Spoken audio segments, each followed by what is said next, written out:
أعوذ بالله من الشيطان الرجيم بسم الله الرحمن الرحيم الحمد لله والصلاة والسلام على رسول الله وعلى آله وصحبه ومن والاه أما بعد. Biz ilgirki derslerimizde Kur'an-ı Kerim'ninki asalib uslublari, tafsir qilishning uslublari, tafsir qilishning manba yo'llari va tafsir qilishninki qoida prinsip manhajlar haqida so'zlagandan keyin bugungi darsimizning asosli temasi Kur'an-ı Kerim'nin i'robi. Bu usul tafsiridagi bir kichik turidagi bir panelish sifati bilan kitobimizning bir temasini egallagan. Amaliyotda i'robul Qur'oni Kerim biz endi maktab, ixcham kitob bo'lish sifati bilan bir kichik tema sifatida sizlarga bayon qilgan bilan cho'ng bir tema hisoblanadi. Cho'ng ayrim mustaqil bir fan hisoblanadi. Ya'ni kutubxonalarga olsak, maxsus i'robul Qur'oni Kerim haqida yozilgan mayli manhajiy xarakterli kitob bo'lsin yoki amaliy kitoblar bo'lsin, ya'ni nazariy yoki amaliy kitoblar bo'lsin, bu haqdagi kitoblar intayin ko'p foydali kitoblar yoki o'qish materiallari bo'lsin. Demek ma pen asli ulumul Qur'onning ichidagi cho'ng bir pen. Ama bugungi kitobimizda bir kichik bir pen sifatida qisqacha tushuntirilish berish uchun keltirildi. Abdur bu to'g'rida nima deydi qarab boqaylik. Tahrifuhu. Ya'ni i'rob al-Qur'onil Kerim, Qur'oni Kerimning i'robi. Buning ta'rifatiga kelsak, al-i'rob lug'atan, ya'ni lug'atda i'rob deganimiz al-ibana, ya'ni oshkorlash degan ma'noda. Yuqol arablarda tatmundaq deyiladi, a'rabal kalam deb qo'yamiz, gapni ochiq, ro'shan qilsa. Arraba mantiqahu deb qo'yamiz, o'zining so'zini xatolikdan pokizlab, grammatik qoidalar bo'yicha normal, o'lchamli talaffuz bilan so'zlasa, buni arraba mantiqahu deb qo'yamiz. Endi grammatik hisoblangan i'rob, ma'nodagi i'rob boshqa gap. Ama biz grammatik o'qiyotgan vaqtimizda grammatikada i'rob deb bir gap bor. Unda i'rob qanday i'rob desa, ya'ni o'zining qallasidagi uqumlarni, anil maani, alfazlar bilan ifodalash, oshkorlashni biz i'rob deymiz. Odatda a'roba kalamahu deb qo'yamiz. I'robda xato ketmay, boshqarish o'rinda pash o'qisa, tushunilish yoki ig'lik qilish o'rinida o'ziga loyiq ravishda harakatlar bilan joyida o'qiy olsa, masalan maf'ulni zo'r o'qiy olsa, muzof ilayni zo'r o'qiy olsa, bir odam a'roba kalamahu deb bunday ifodalanadi. Demak, lug'at jihatda i'rob masalani oshkorlagan, oydinlashtirgan degan ma'noda. Istiloh jihatda so'zning oxirininki omillarning o'zgarish sababidan, mayli lafzan o'zgarsin yoki taqdiran o'zgarsin, o'zgarishini biz i'rob deymiz. Masalan, grammatik nuqtasini tahlil qilsak, jaa Muhammadun desak, Muhammad degan so'zning grammatikalik o'rni raf'i bo'ladi. Ya'ni chunki bu jumlada fa'il, ya'ni egalik jumlaning egisi hisoblanadi. Grammatik qoidasida fa'il bo'lgan bilaklarni tunish uchun uning oxirisi pesh belgisi qo'yiladi yoki peshning o'rin turadigan belgilar qo'yiladi munosib shaklda. Yani Muhammedunni Muhammedun deb shuna pesh o'qilish, shu Muhammedunning grammatikalik o'rni raf'i bo'lganligi uchun ham pesh o'qiladi. Agar grammatikalik o'rni nasbiga o'zgarsa, ya'ni grammatikalik o'rin omilga qarab o'zgaraydi emas, jumlaning beshida kelgan omil fe'l. Unda o'g'anda bu fa'il taqozo qilgachqa grammatikalik o'rni raf'i bo'ldi. Shuning bilan raf'ilikning taqozosi bo'yicha Muhammadning oxirisi pesh o'qiladi. Agar oldidagi omilni, jaa degan omilni ra'aytu o'zgarsak, ya'ni fe'l fa'il o'zgarsak, Muhammadning o'rni nasblik bo'ladi. Ya'ni vaqtda maf'ulun bih bo'ladi. Mushuning alomat sifatida Muhammad degan so'zning oxirisini zavarga o'zgartirib Muhammadan o'zgartiramiz. Mana buni biz istilohda i'rob deymiz. Ya'ni bugungi zamonimizdagi tillarimizdagi i'rob faqat arab tili, habash tili va german tili bilan bilindigini, odatda boshqa tillarda, mayli uyg'ur tili bo'lsin yoki xanz tili, ingliz tili bo'lsin, so'zning o'zininki talaffuzning, ohangining o'zgarishi bilan jumladagi grammatikalik o'rni yoki ma'nosi o'zgaradigan ish yo'q.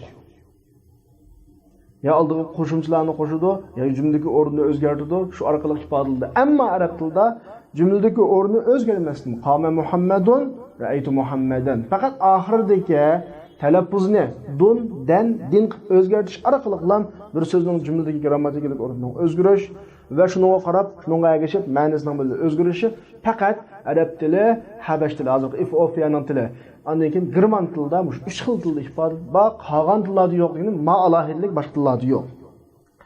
Xo'sh, endi u i'robning nasbi bo'lib qolsa, ammo Qur'oni Karimning i'robiga kelsak, Qur'oni Karimning so'zlarini to'raqlashtirish, muqimlash va Qur'oni Karimning so'zlarini talaffuz qilishda xatolikdan ner turish, nimishqa uning to'g'ri ma'nosi oshkor bo'lsin. Demak, Qur'oni Karim arablarda ilmiychilikdan yiroq, yoziqchilikni taraqqiy qilmagan, grammatikalar taraqqiy qilmagan bir davrda maydonga kelgan bo'lg'achqa Payg'ambar alayhisolamning o'z davrida Jibril alayhisolamning payg'ambar alayhisolamga o'tib qo'yishi orqali Rasululloh namozlarida, tilovatlarida, tarovihlarida, xutbalarida o'qish orqali sahobalar o'tib qo'yish orqali a davrida normal Qur'oni Karimning qiroat bu jihati masala chiqmoqliq. Chunki vahiy tushib turyapti. Payg'ambar qashida ba sahobalarning Qur'onga bo'lgan qizg'inligi ma amillar tufaylidan Rasulullohning davrida Qur'on to'g'ri o'lchamlik o'qilgan. Ondan keyin Rasululloh dunyodan ketib, sahobalarning davridan azroq o'tib, to'liq o'tib ketmagan ahvol ostida islomga g'ayri arab bo'lgan nurg'un millatlar kirgan. Endi musulmon bo'lish bilan islomning birinchi dasturi bo'lmish Qur'oni Karimni davomli o'qib turish majburiyati va o'zining ish faoliyatini tatbiqlash majburiyati va ibodatlarda o'qish vazifasi va ma'noqtadan har bir islomga kirgan odam Qur'oni Karimni o'qishga intiladi, o'qishni o'rganadi. Endi arab bo'lmag'ach, ajam bo'lg'ach, ajablar uning ustiga ko'p kirgan bo'lg'ach islomga, arablarning tildimi o'zgarish yuz bergan bo'lg'ach, Qur'oni Karimning talaffuzida ba'zi bir o'zgarishlar yoki o'qilishda ba'zi bir xatoliklar ko'rilib qoldi ancha-muncha. Chunki biz bir ahvolni tushundirsak, u vaqtda Qur'oni Karim hozirgidek kitob qilib to'planmagan yoki yozilmagan. Faqat biz darsning boshida ancha muddat o'tgandek Abu Bakr radhiyallohu anhu davrida bir qitim to'planib saqlangan, ikkinchi qitim Osmon radhiyallohu anhu davrida bir qitim to'planib, ko'chirib 5 Qur'on yoki 7 Qur'on taraf-taraflarga avatilgan. Hamma odamningki birdan Qur'onni saqlash imkoniyati yo'q. Faqat ig'zoki o'rganadi va ig'zoki o'g'itadi. Kishilarning orasida ig'zoki taqaydi. Arablar Rus kasbiy o'rganganlar o'qiy olgan bilan g'ayri arab yoki arab tili buzilganlar buni xato qilish ehtimollari ko'rib chiqqan. Undan keyin yana bir yerdagi omil arab tilining shu vaqtdagi yozilish shakllarida hozirgidek chikit, masalan, ha bilan xaning chikit farqi bor, jim bilan xaning chikitning osti o's farqi bor, ayn bilan g'aynning chikit bor yo'qlik farqi bor. Undan keyin sin bilan shinninki chikit yo'q farqi bor. Ta bilan nunninki ikki chikit bir chikit farqi bor. Fa bilan qopninki ikki chikit bir chikit farqi bor. Mushunda farqlar o'z vaqtida yo'qdi. Zirg'o abayatni yo'q. Ma harflarning chikitimi yo'q. Yezilgan Qur'onga qarabmi, agar bir tilning qoidalaridan ma'lum xabar bor yoki tili sog'lom bo'lmagan odamlar bo'lib qolsa, Qur'onni o'qishda masala chiqqan. Dal mushu omillar tufaylidan shu vaqtdagi o't yurak, g'ayur o'zining diniga nisbatan aytalik ahamiyat bilan qaraydigan kishilar din bir bo'liklari o'sha maxsus Qur'oni Karimning so'zlarini muqimlab, zabti degani har bir so'zga i'rob qo'yib, ma'ni pash o'qiymiz, ma'ni zo'r o'qiymiz, ma'ni zir o'qiymiz. Ma'ni talaffuz mandaq degan bir xil o'qimlar bilan hammasiga i'rob qo'yib chiqqan. Bu tafsiliy ahvol chiqadi inshaalloh, ya maktab chiqadi, ya boshqa kitoblarda chiqadi. Shuning bilan bu ahvol bag'an sira mukammallashib, Qur'oni Karim i'rob qo'yib chiqqan. Shuning bilan da qarasa, Qur'oni Karimdan bir xil qoida, grammatikaning furuqini his qilganda ular to'xtab turadi, lekinda boshqa ishtildiganlarning hammasi pash o'qiladi ekan. Igilik ishtildiganlar zir o'qildi ekan, tushumga ishtildiganlar zo'r o'qildi ekan, masalan, fa'il, maf'ul, muzof degandek. Va qarab grammatika shu yerda shakllangan. Ondan keyin grammatika umumiy tilning bir qoida sifatida maydonga chiqqan bo'lsa, Qur'onning maxsus qoida sifatida i'robul Qur'on degan bir fan shu yerda asta-asta taraqqiy qilishga boshlagan. Keyin pishib yetilib, Qur'on kengri tadqiq qilinib, bahs qilinib, hamma so'zlar muqimlanib, i'rob qoidalari belgilanib bo'lgandan keyin bu bir to'liq bir fan sifatida ulumul Qur'onning ichidagi kichik bir fan, ammo o'zi bir mustaqil bir fan sifatida maydonga kelib, mustaqil tiz o'rinni egallagan. Shuning bilan bu fan bizda i'robul Qur'on deb tunilgan. Amaliyotda grammatika, ammo grammatikaninki Qur'onga xos qismi demakchi. Endi ma fanning ahamiyatiga kelsak, ma fanning ahamiyati darajasi i'rob ma'noni oydinlashtirib, ma'nilarni ayiradigan mutakallimning so'zlovchining maqsadidan bizni xabardor qiladigan bo'lganlikdan oshkor bo'ladi. Chunki bir so'zning pesh zivarligi ma'noni osmon zamin egiz pas qiladi. Ma'noni osmon zamin daraba Muhammadun Bakran desa, mushurundagi Muhammadning peshligi, Bakranning zivarligi urug'uchining kim, urug'uchining kim ekanligini oydinlashtirdi. Biz kitobning 5-da o'tdik. Bir qasdan bir zivarni pesh o'qisa yoki zirini zir o'qisa, zivarini zir o'qisa, bu iymonga daxllaydigan ahvollar bor. Musavvir Allohning sifati. Agar musavvir o'qisa, yaratuvchi degan ma'noda bo'ladi. Innalloha bari'un minal mushrikeen va rasuluhu o'qisa, Alloh bilan Allohning rasuli degan o'qim chiqsa, rasulihi o'qisa, Alloh mushriklar bilan o'zining rasulidan ado juda degan ma'no chiqdi. Demak, agar qasdan boshqa o'qib qolsa, bu bir iymon taqishdigan mas'ul bo'ladi. Qur'onning naslarini to'g'ri ravishda tushunish, Qur'onning so'zlarini to'g'ri talaffuz qilinmasa mumkin emas. Dal i'rob Qur'onning so'zlarini to'g'ri talaffuz qilishning birdan-bir yo'li. Rivoyat qilinishicha asli bu voqelik manda kelib chiqqan shu i'robul Qur'onning dastlabda tunji ilingan qadam i'robul Qur'onga mayadan kelib chiqqan.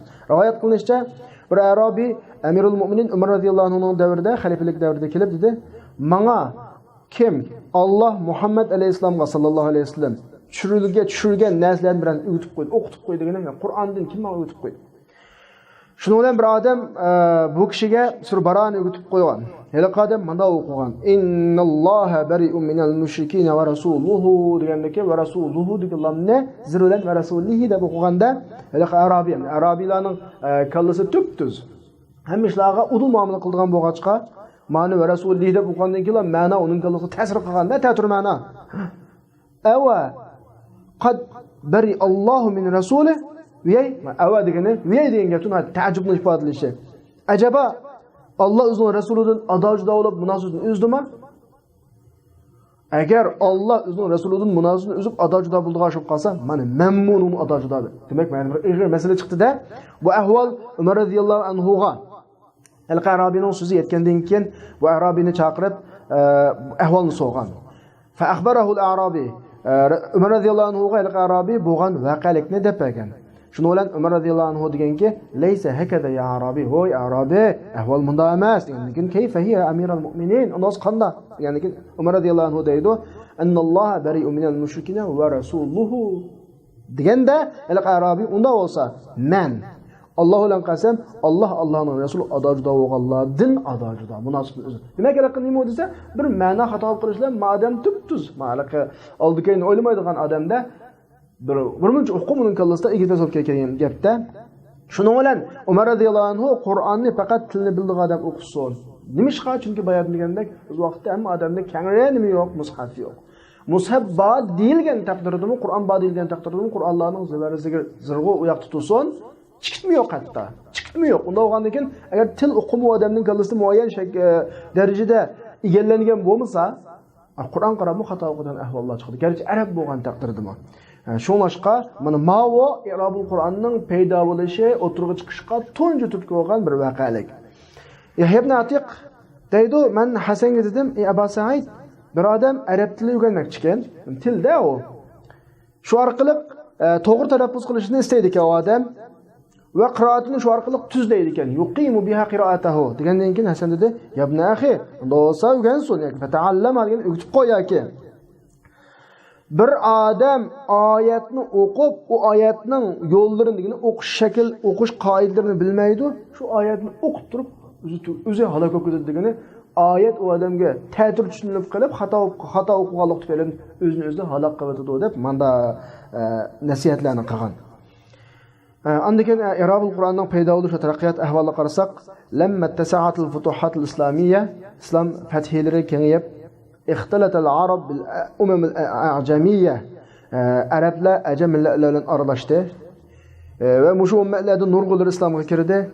Arablar bilan ajamlarning orasida bir xil aralashish bo'lg'ach va o'rtoqlik bo'lg'ach, arab tilining ba'zi qismlarida, arablarning ba'zi tillarida buzilish omillari maydonga chiqildi. Shuning bilan o'zaro taxatu paranglarda lahni xatolik anglang'ildi. Ondan keyin tunji xatolik, lahnu xatolik, yu'tabar lahn degan xatolik, shu vaqtdagi xatolik tilni xotirlash va uni to'plashga tunji tutib qo'ygan. Agar xatolashmay so'zlab ketavergan bo'lsa, balkim unda xiyol paydo bo'lmasdi. Abayatda xatolashgandan keyin to'xtab turib, bunda xatolishi va sama Qur'onni xato o'qish bo'lmaydi. Buni chuqur tuz kerak degan ideya xatolikdan kelib chiqadi. Va nahviy qoidalarni yakunlash, uni turga ayirish tunji tutib qo'ygani xatolikdir.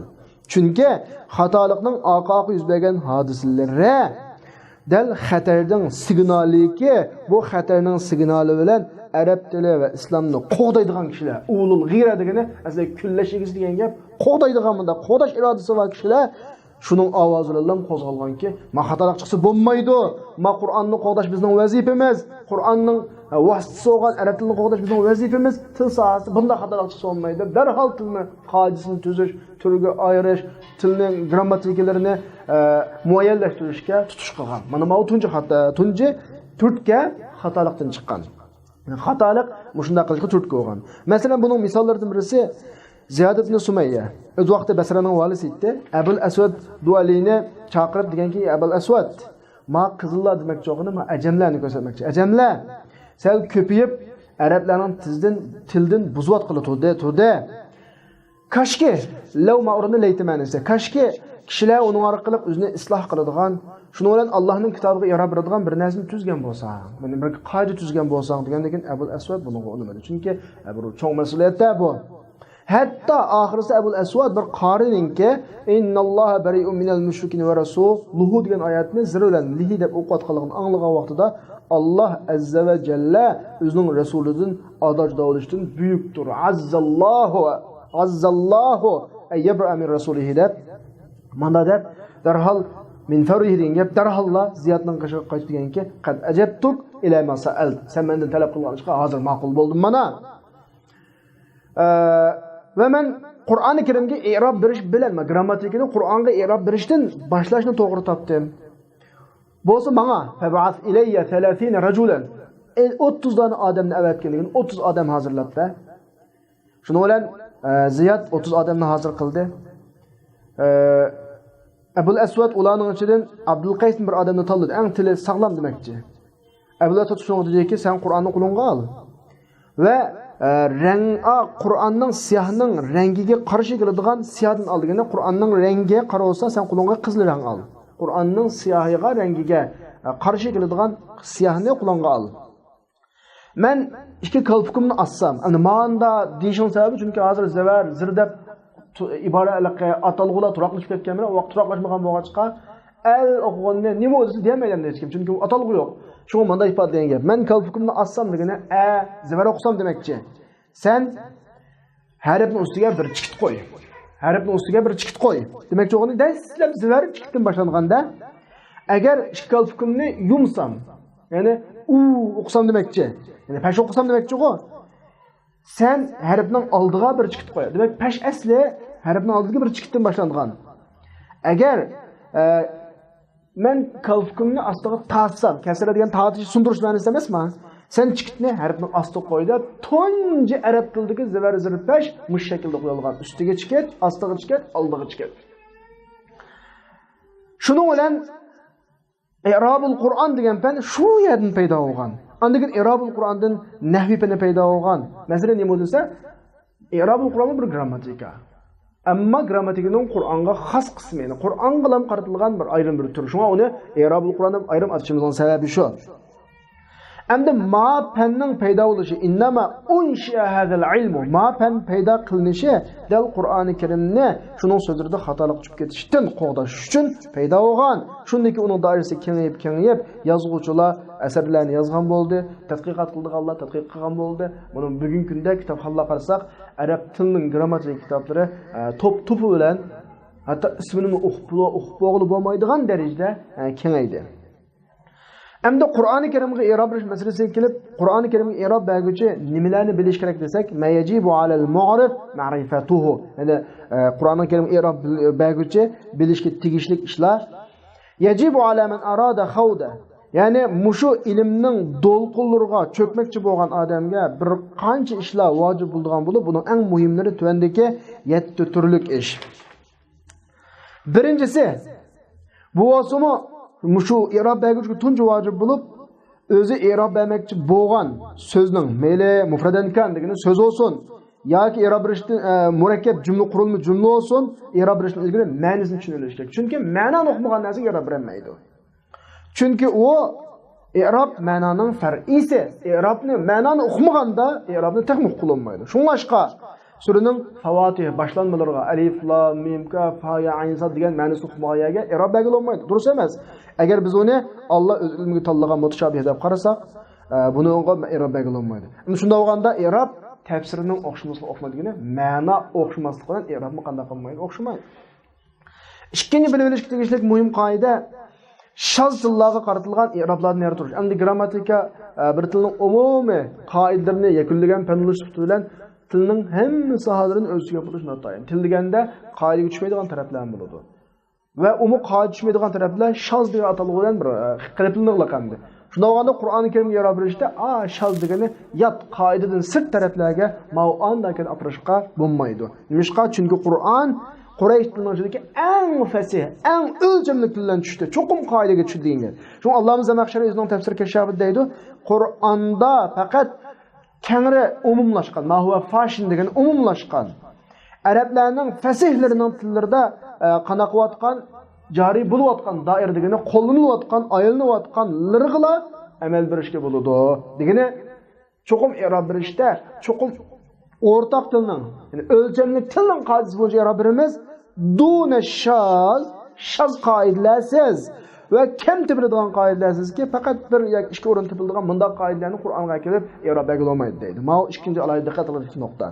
Uchinchi nuqta, i'rob bermoqchi bo'lgan odam isbotlanmagan ishlarga chiqib ketmaslik uchun, bilmaydigan yerga chiqib ketmaslik uchun arab tilini cho'qim bilish kerak. Arab tilini bilmay turib i'rob berga olmaydi. To'rtinchisi, Aşı söz ehtimal qiladigan oshkor yo'llarning hammasini to'liq egallagan bo'lish kerak. Odatda bir jumlaningki oyagim ehtimoli bor, maf'ulun mah deyishgan bo'ladi yoki voni ma'anasi emas atf ma'nosini qilib atf deb boshqa yo'llarga ehtimoli ham bor. Bir jumla ismi shaklida tahlil qilsin bo'ladigan, jumla fe'li shaklida tahlil qilsin bo'ladigan yo'llar bor. Bunday yo'llarni cho'q egallagan bo'lish kerak. 5-chi, uning bilib olishlik muhim ishi Allohning kitobiga i'rob bergan vaqtida ma söz ortoq, masalan ve kefa billahi şahida desa, billahi dege ba zaid yoki ma söz tekrar degandek atalg'ulardan turish kerak. Chunki zaid degan gapdan ba'zi vaqtlarda ma'nosi yo'q degan o'qilib qoladi. Xuddi Qur'onda ma'nosi yo'q so'zlar bordek. Amaliyotda Qur'oni Karimda zaid degan atalg'u qandaqdir ortiq deganlik hukmni ifodalamaydi. Faqat mana ma'no nuqtasidan zaid bo'lsa-mu, lekin Qur'oni Karim ifodalamoqchi bo'lgan maqsad nuqtasidan har bir so'zning ma'lum darajada ifodalamoqchi bo'lgan maqsadi bor. Qadimqilarning ko'pinchisi zaidni sila deb ataydi. Shu zaidni ularning ba'zi ta'kidlab ataydi. Ta'kidlab yoki shunga o'xshab ataladi. Chunki balog'atda zodi Qur'onning ichidagi har bir harf, har bir so'zning ortiq kam yerlarini qoldirmasdan hammaga ma'no maqsadlarni bog'lab ifodalamoqchi bo'lgan ifodalarni bog'lab chiqadi. Endi grammatika o'rin yo'qlik nuqtasidan zaid deb atalgan bilan, lekin ma'noga ko'ngil beradigan balog'atchilar uni hargiz zaid demaydi. Grammatik kitoblaridagi zaid degan gap ma'nosi yo'q degan gap emas, balki grammatiklik nuqtadan zaid degan gap.